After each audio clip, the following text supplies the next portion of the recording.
I'm Ryan Shanahan, Air National Guard. I grew up north of Seattle, Washington, and I've been participating and teaching professionally in the movement and performing arts for the last 15 years. My specialties are ballroom dance, Olympic-style fencing, and martial arts.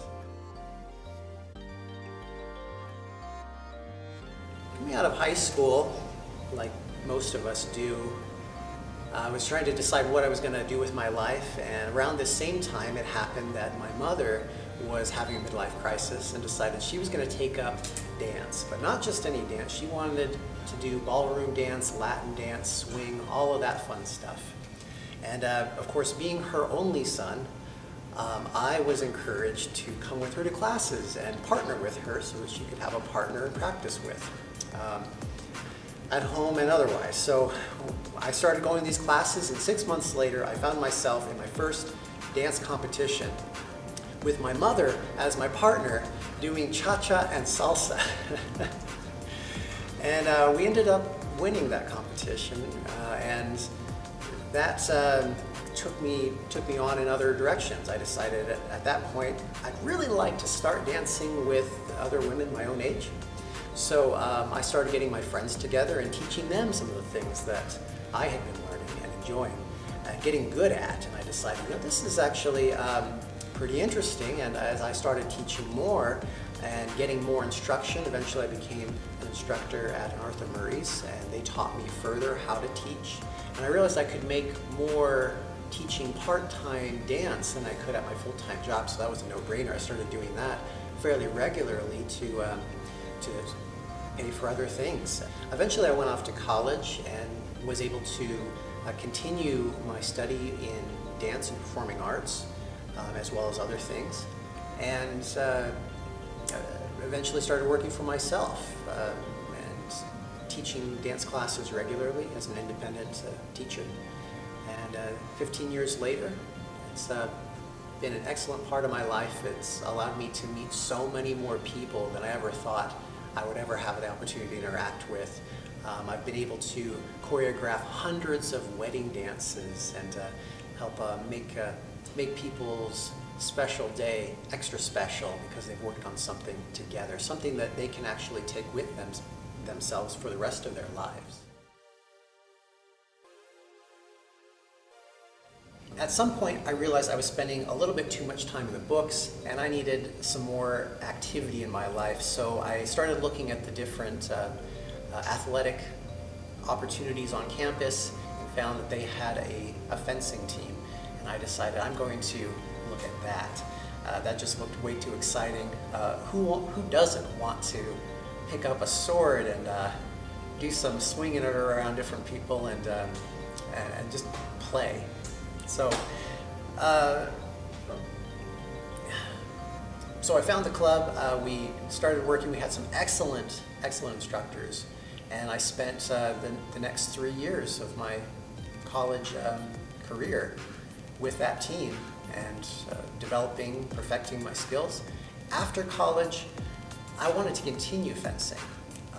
It was just such a fun sport, I couldn't imagine doing anything else, and where I was living at the time, there wasn't a whole lot of opportunities for that, and so I said, no problem, I'm a teacher, I've got lots of teaching experience, I'll just train my own sparring partners. So I was teaching dance at this time as well, and the studio I was working at allowed me to open it up to teaching these other classes in fencing. So I started advertising it, got a few people coming in, I started training my first students. Now it's been 8 years, and I'm still teaching fencing. I still love it, probably more so now than ever. I love introducing it to new people, and it's a sport that's for everybody, for anybody. You don't have to be a particular kind of person to be good at fencing, and that's one of the differences between fencing and other sports, say like basketball or football, where in those sports you might have to be a really big, solid guy, or basketball maybe just really tall. Fencing, not so. You can have any kind of body type, and you're going to learn skills that will allow you to be successful against a variety of opponents. And I think that's one of the cooler aspects of Olympic fencing, is that It can cross different boundaries and be available to many different kinds of people.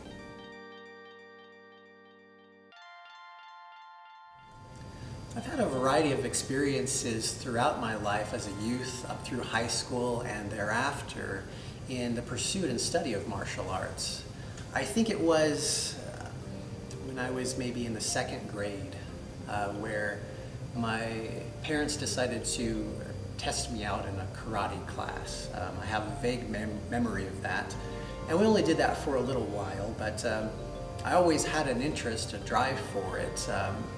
Athletics, performing arts, martial arts, they're all connected in a way that has to do with expressing the body, self-mastery. And of course that's a big theme with most martial arts. So all of the different activities that I've done in my life have been in some ways connected with martial arts or martial aspect.